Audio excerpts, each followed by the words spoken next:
So at Donington, there's a unique camera perspective during the show, which is under the stage, under the plexiglass. That's right, yeah. How did that come about?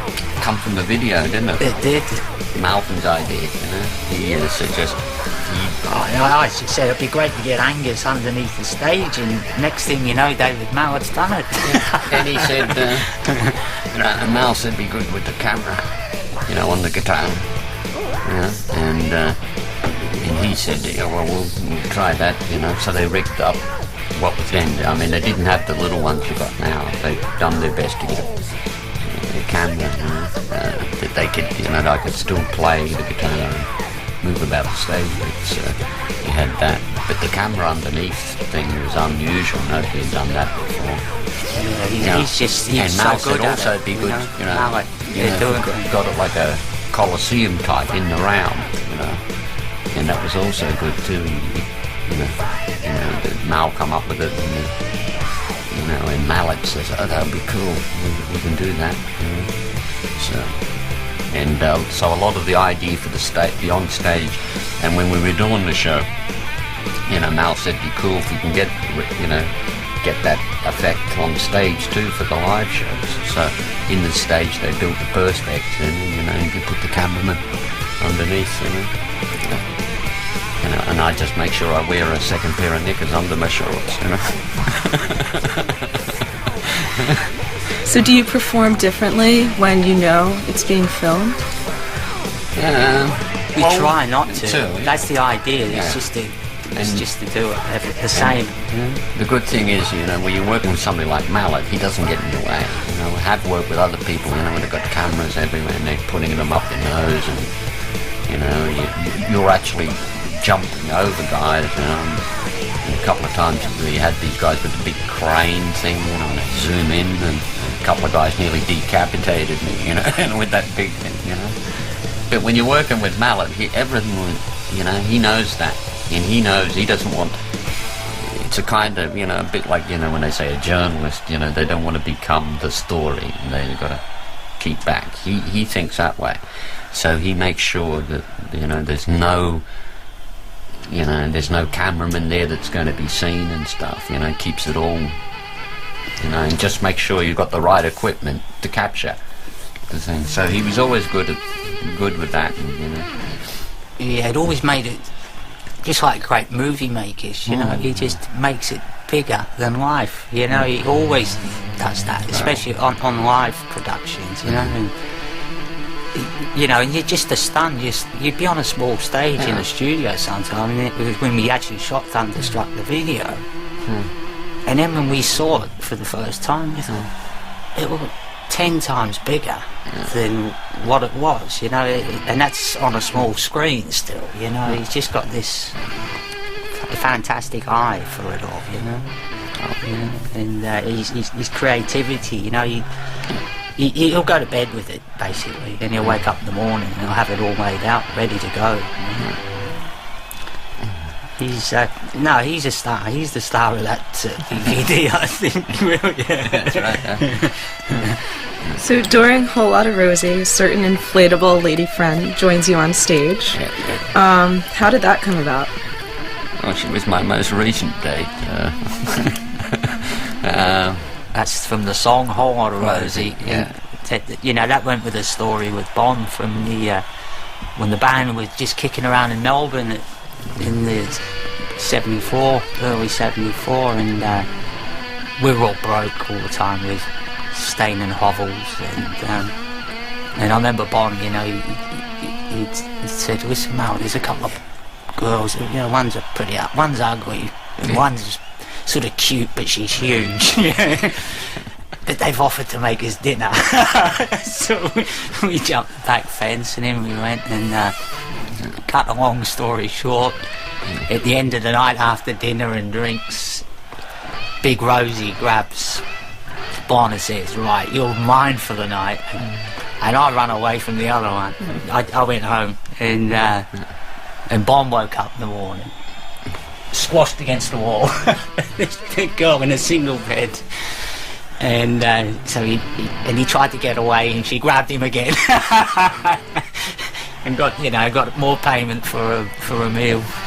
So when he come back and told us, and we said, oh, we got to get a song title about this one, Bon, you know. So he came up with a whole lot of Rosie. So we knocked it together pretty quick in the studio. I think we knocked it together in half an hour. We laid it down in the studio pretty quick, and it was just rocking, you know. So we had some music from a session before, and we felt it was really good, the music, but we never had a good lyric for it. But as soon as this Rosie thing happened, we went, there's the song for it. So we stuck it onto this backing track we had, and that was it. So and it's unfortunate, we never had it with Bon. We never had a Rosie inflatable. We really didn't have the money for production at that time. But when we got Brian in and everything, Back in Black, the success of it, we decided, you know, we'll get a big fat Rosie up on the stage, and Bon would have a nice little chuckle about that, you know, if he was looking down, you know. And the fans love it, you know, they love it. Do you still have the inflatable Rosie tucked away somewhere? We've got 2 or 3. We update her every tour now. You know, she comes in a new, you know, new improved version. Yeah, she never gets thinner. She gets bigger. The boobs always get bigger, you know, and the butt gets bigger, and more tattoos are added, and you know. But she still looks sweet. You know. And do you have any plans of bringing her back on stage? Yeah, definitely. You know, it's something that's. The fans love it. They just love it. She rocks away up there, you know. There's the guys behind pulling ropes, got her boobs going up and down and rocking away. Time for the music, you know. Angus, we understand you're not too thrilled with flying in general. Yeah. But at the same time, you've done solos from the tops of scaffolding. Yeah. Is it a height thing, or is it something that when you don your guitar? Oh, usually if I got the school suit on, you know, you become fearless, you know. But on a general scale, if you get me flying about, you know, probably goes way back. We were on a little aircraft once, you know, and it was not doing what it should do, you know, like, you know, having 2 engines work. So, but heights in general, yeah, I'm not big on, you know. But a lot of times is I don't even look, you know. When I got the school suit on, you're too busy, you know, getting up there with guitar, and you know, you're too busy concentrating on that, you know, and you don't even think. I mean, because I've seen some of the things I've climbed up on, and I went, wow, who's going to do that? And everyone looks at you. And are there any songs that you hold more sacred than others? More sacred? I'm pretty much, no, I get a kick out of all the, you know, the really hard ones, I suppose. You know, the ones that are, you know, the tracks like Let There Be Rock, Whole Lot of Roses. I get a big kick out of them. See, I'm fortunate I can get to, you know, like with guitar solos and that, I can just let go. And then, you know, so I've got lots of freedom up there, and Malcolm will tell you, you know, I'm flying about wherever I want to go and stuff, you know. I've got a free pass. Mal, so low till you drop. That's right, yeah. And he does drop. Are there any songs that are special to you?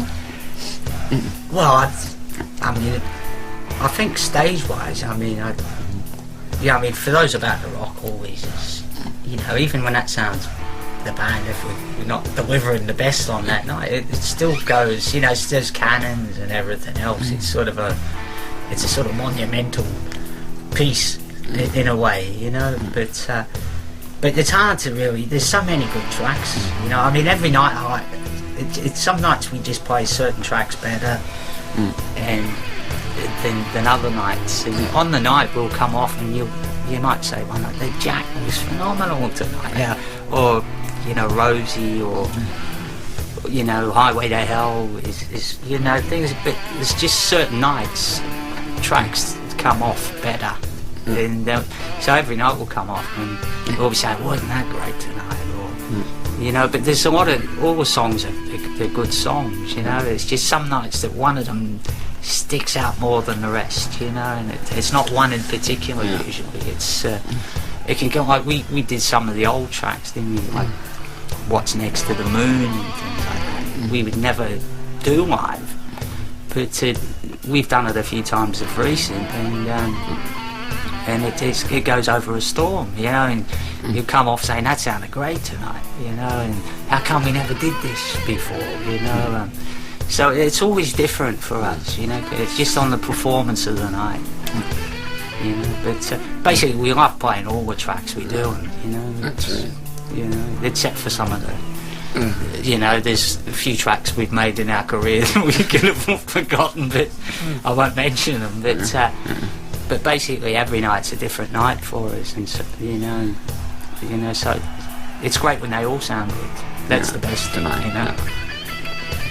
Are the instruments that you tour with and perform live with, are they different than the ones you record with?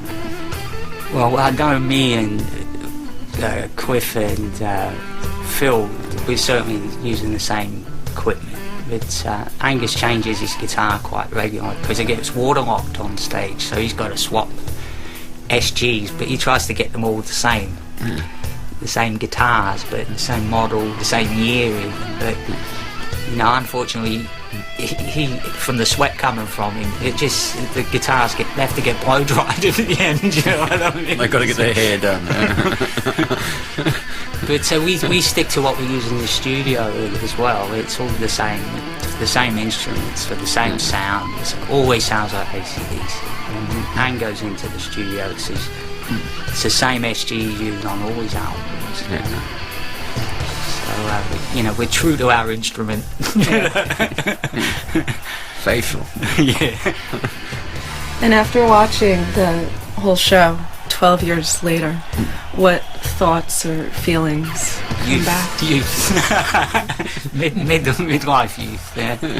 No, it's great to watch it. I just couldn't believe how fast Angus was going, to be honest. You know, I mean, it just shows you, you know, that... Now I need to move quicker. That's right. But maybe David Mallet made him move a bit quicker, you know, with his film, the way they film. But it just looked like lightning up there. And Brian, you know, I mean, his voice is superb in it, you know, and you know, everything just sounded really good on it, you know.